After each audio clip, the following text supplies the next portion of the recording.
Hey y'all, happy Monday. I hope you're doing well. We are going to go ahead and jump into a reading for the week. I'm actually going to start with the affirmation cards. I'm definitely picking up on very new energy.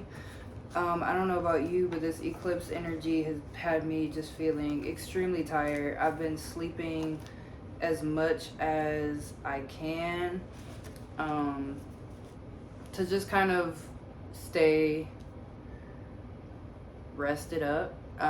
We've been pulling the sanctuary card over the past few weeks, and I've just been allowing myself to kind of create this new sense of sanctuary as all of this energy is kind of percolating in the stars. So yeah, I hope you guys are doing well. I hope you've been taking care of yourself. I hope you've been getting rest. To start, we have options, positive thinking, beauty, and authenticity.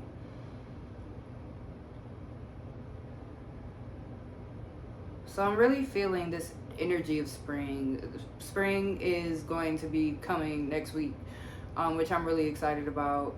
Where I live, it's been a lot warmer, and so I don't know, just with daylight savings time and everything, it's despite how intensely the energies have been moving through the stars seasonally, and as we are coming up on the beginning of the astrological new year in Aries, I've just been feeling this new energy, and I've just been feeling a lot of things closing as we are ending the end of Pisces season.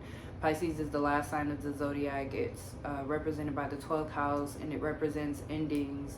And so a lot of cycles might be closing for you, and you might be kind of feeling as though a lot of things are coming full circle around this time. And as we are moving into, eventually we're going to be going into the new moon. We just had a full moon in Virgo. You might be feeling as though this new energy, I just see a image of the clouds parting and the sun peeking through.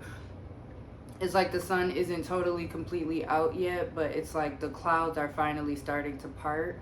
But you may be feeling a lot of exhaustion as you are closing up these endings, as we're moving through this Venus retrograde energy. You might have people coming back in your life to kind of close up these old timelines or these old relationships that kind of need a bit of closure. And so I'm just getting that positive thinking is something that is going to support you as you continue to kind of push through this last leg of the race, this last leg of closing out these old cycles. And then we have options. As I open to the abundant possibilities of my life's path, I am reminded that I always have unlimited options. Life is a buffet, and I allow myself to choose whatever makes me happiest without limiting thoughts like, you can't put mac and cheese on your baked potato. So I'm getting that you are beginning to, or continuing rather, to continue to move into your authentic self. And as you're moving into your authentic self, I'm just hearing that you are starting to see that you actually have a lot more options than you thought that you did in regards to every aspect of your life. I'm getting that a lot of the limitations that were either self-imposed or put on you through family or just your learned belief system, I'm hearing that a lot of these, and learning that a lot of these limited beliefs are starting to be cleared out as they are asking and calling for you to take a deeper look at them and ask yourself, are the things that I once said I couldn't have really things that I can't have, or are they just limited beliefs that I have either put on myself or, people's inner voices, people that have not been in a position to even be able to speak on your life. I'm hearing that there are inner voices that you are starting to clear out, or at least take stock of these inner voices that have been, whether consciously or unconsciously, keeping you from moving into certain things because you have kind of had this belief that certain things were off limits to you, or you didn't have the right to allow yourself to indulge in certain things or go in certain directions. I'm just hearing allow yourself to remain open and curious to whatever new energies want to come up in your life, and allow yourself to, as those new energies start to come up, allow yourself to focus on the beauty within those things. And allow yourself to be surprised by what you find beautiful, because I'm hearing that your definition of beauty might not necessarily be somebody else's definition of beauty. And I'm even getting that you might be somebody who in the past you liked things or enjoyed things that other people just really judged, and so you kind of have this unconscious sense of judging yourself when you like something that other people might not necessarily like. And I'm just hearing allow yourself to embrace what you like despite how anybody else feels about it. And then we have the ever unfolding rose cracked open. It's happening for you, not to you. And so I'm just hearing that you are clearing through these old systems that have in the past put you in a position of being a victim. And I'm just hearing that you are starting to move through or realize the ways in which you have put yourself in a victimized position, or you have victimized yourself or even victimized other people in the past. And I'm hearing allow yourself the opportunity to reflect over these next few weeks as we are moving into spring. Allow yourself to reflect on the ways that you have disempowered yourself by believing that you were the victim in situations where you felt powerless, because reflecting on those things will help you as you move forward. And I love this. Being human is a courageous act. A life well lived is full of losses and tragedies, as much as triumphs and adventures. Wherever you find yourself at the moment, life is coaxing you to keep your heart open no matter how much it hurts, to continually unfold, to let life crack you open. And I am hearing, and then it ends by saying everything is going to be okay. Let it crack you open. I'm hearing that a lot of you, if you're finding this message right now, you may be going through a heart chakra opening, which is not easy, because it can literally feel like your heart is hurting and it can really feel painful. But I'm hearing that as you move through this heart chakra opening, it is going to allow you to be able to manifest things that you didn't necessarily have access to in the past.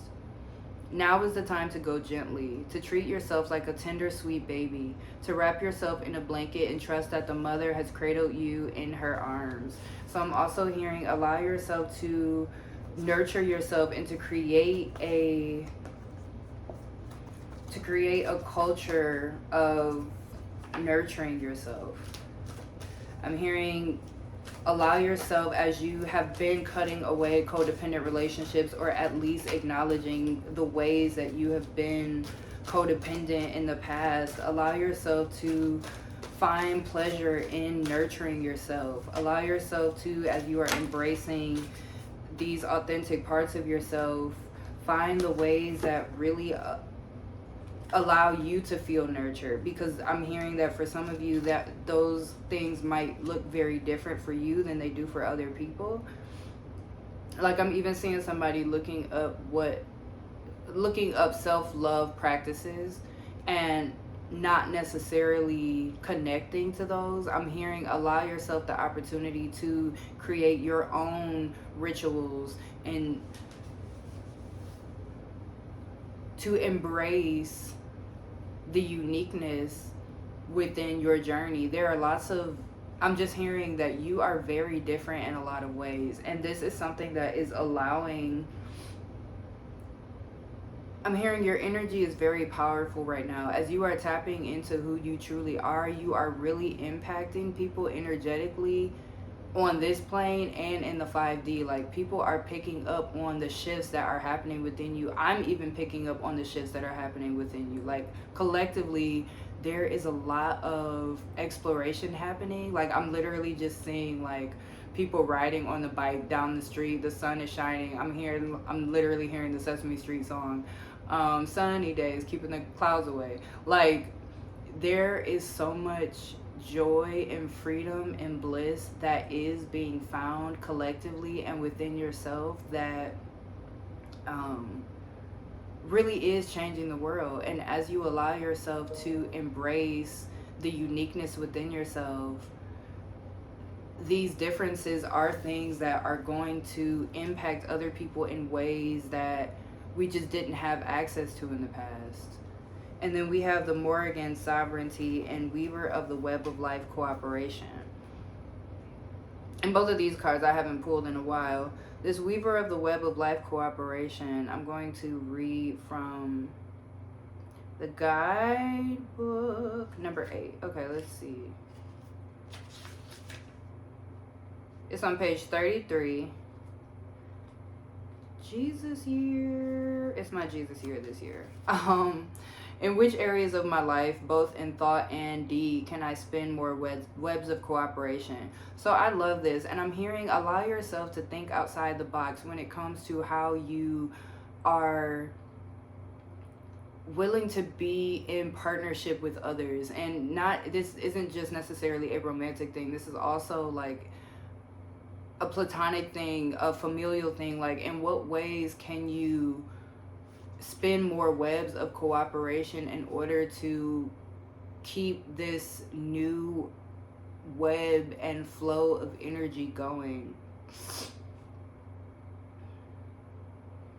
I'm hearing, allow yourself to create with others, to collaborate with others. I feel like this is a big message that's been coming up for me. I've just been feeling this excitement around wanting to collaborate with people, wanting to collaborate with my friends. And I'm also hearing, and this is a message that's been coming up in my own life, but I'm hearing that it might be relevant for someone else.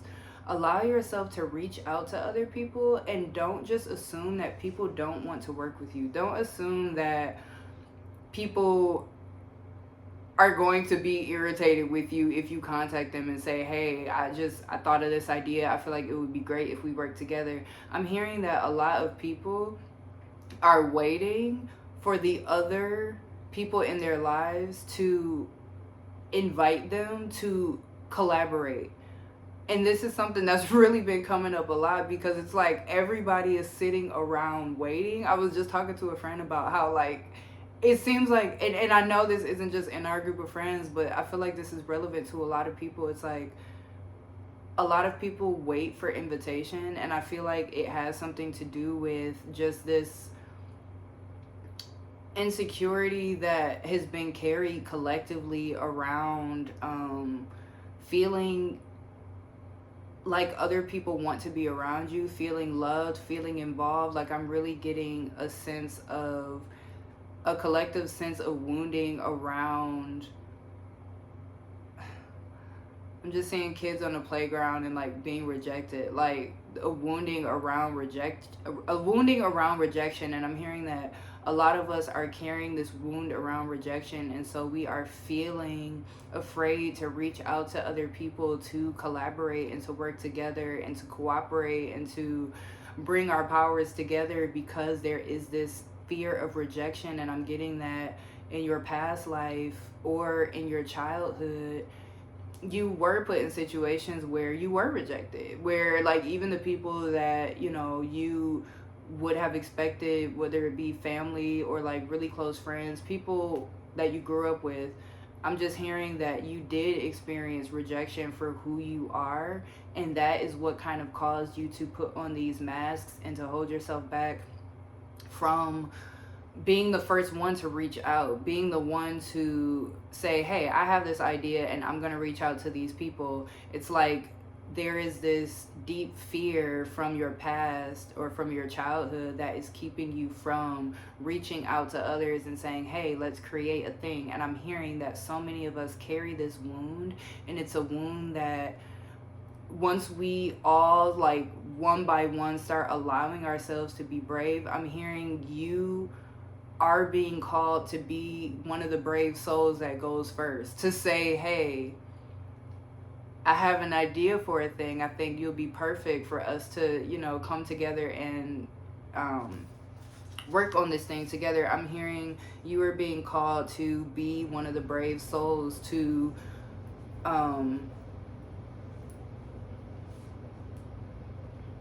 risk rejection, but you're not going to be rejected. And in the event that you are rejected, know that it is going to be such an important message about who you're associating with. And not that people can't say, it's not to say people can't say no to us, right? But I'm just hearing that in the event that you experience rejection, allow yourself to receive that information and process. I'm hearing that there's going to be a lot of information for you in that rejection that is actually going to help propel you into the next phase of your journey. And not to be afraid of it, because what is it? There's no reward without the risk. Something like that. Y'all know I don't be re-quoting quotes. All right, and then the Morgan is on page 72. And I think I'm going to end here because I am headed to rehearsal for a play. I'm doing Othello, and I'll talk more about that later, not right now. But the Morgan, sovereignty. What was the time of seeming misfortune in my past that in hindsight led me to develop greater self-respect and personal sovereignty? What was the time of seeming misfortune in my past that in hindsight led me to develop greater self-respect and personal sovereignty? And I'm actually relating, this feels like it's related to what we were just talking about this idea of being rejected by others. And I'm hearing that for some of those rejections that you've experienced, it actually almost shifted your life in such a major way. Like, there are so many decisions that have been impacted by these couple of, or even this one rejection. I'm just hearing that rejection is something that has really impacted your life in a major way, whether you've been conscious of it or not. But it says the Morrigan reminds you that life will never be without challenges. Hardships, boundaries, and death are inevitable, and while it may be difficult to see while you are in the moment, they all carry value. It is easy to believe in our personal power and autonomy when the wheel turns in our favor, not so when we face misfortune. The Morrigan asks you to stand firmly in your sovereignty, taking full dominion over your mind, body, heart, and soul. She wants you to develop willpower, grit, integrity, and self-respect, qualities that never come freely or easily and are only born from overcoming struggle and strife. Yeah, so the things that you've been through in your life, you haven't been through those things for no reason. And I know that they've really hurt, and you're a person that has a really big heart, and in a lot of ways. And then at the bottom of the deck here, I wasn't going to pull from this deck today, but at the bottom of the deck here we have child wounded. And I'm hearing that as a child you were wounded. You are somebody who has a really big heart, and you have built up these walls in order to protect yourself because the rejection that you experienced was just way too painful. And to build up these walls, you did it for survival, and it helped you to survive. And you needed those walls when you needed them. But I'm just hearing that now it is safe for you to start to dismantle those walls, deconstruct those walls. I'm even hearing, excuse me, a couple things. I always start burping halfway through the reading because this is actually the most I've talked all day yet, and things are moving. But I'm just hearing that the artist way, this came up in another reader's reading as well, and so I feel like this is something that might be floating around. I did the artist way in 2018, I think, and it changed my life, and I'm gonna do it again. But it's basically, I think it's 12 weeks, a 12-week program. It's a book where it walks you through a lot of things that you've experienced in your life that are directly connected to your life as a creative. And this, you don't have to consider yourself to be like a professional creative in order to do the artist way. At the end of the day, it really just connects you to your inner child and the part of you that has the right to create. And it really is this massive heart awakening once you get through the 12 weeks. It allows you to really take a look at the things that have kept you from you. And so that's coming up now. So the artist way might be something that you want to look into, but something else that you could do for free. I don't think the book is more than $30, and that's still something. But if you want to get something, if you want to do something for free, you could just start to write and reflect and allow yourself to free write. Free write morning pages is something that comes up in the artist way, where the first thing that you do when you wake up is you just start to write, and you're not allowing you're allowing those fresh thoughts in the morning, because our minds are most like ripe in the morning. You're allowing yourself to just kind of get out those subconscious thoughts before you dig into the day. And I'm really getting that for you, this might be something that is beneficial and might help you as you begin to tap into your heart. Like, I'm really hearing that your heart is really being cracked open, and it's not a cute process, and it's not fun, and there are days where it literally hurts. Oh my god. Like, there were days I've experienced this, and I'm sure I'll experience it again, but just literally days where it's like I could feel my heart was just like a sponge, like just dying. Like, it literally just felt like the most painful feeling ever. But I will say, once you get through it, you feel so much better, and you're so much more receptive, and it also allows more space and confidence as you are, wanting to build these collaborations and establish these connections with other people. It makes it easier to reach out to people when your heart chakra is open, and you're open to receiving more and to giving more. Mostly receiving more. I think a lot of us also, if you're watching this, your spirit guides are telling me that you're somebody that has a hard time receiving from others. You are a giver, and you've been somebody that has given so much, and you're comfortable in that role. But I'm just hearing, allow yourself the opportunity to receive, and to allow your heart to be cracked open, because it is happening for you, not to you. And at the end of this process, you will look back and almost feel unrecognizable in the best way possible. And I'm just hearing that you will be so much more connected to that inner child before that primary wounding. So I hope that all made sense. I hope you guys have an amazing week. I know I was supposed to come on Friday. It was the day of the eclipse, and I did record something, and I might still post it. My daughter was home from school, and it was a lot going on, and the message felt discombobulated, and it didn't feel like it was meant to be posted. But then as I went through the weekend, a lot of the things that were coming up in the reading that I don't know, it's like I couldn't wrap my head around what I was saying, and it didn't make sense to me, but then it made sense later. So I might still post it. But I am in rehearsals for a show, and my schedule is shifting a bit, and I'm trying to take care of myself energetically, because I have to, because that's what is important, and I hope that you're doing the same. But I will be back this week.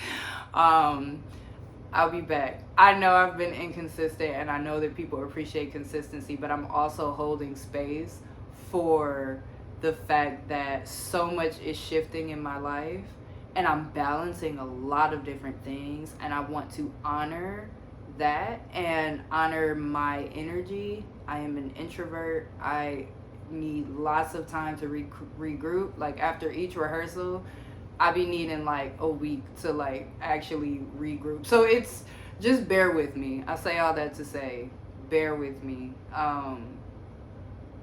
And as these messages come up, I will deliver them as it makes sense for my heart, my soul, and my energy. So I hope you guys have an amazing week, and I will talk to you later.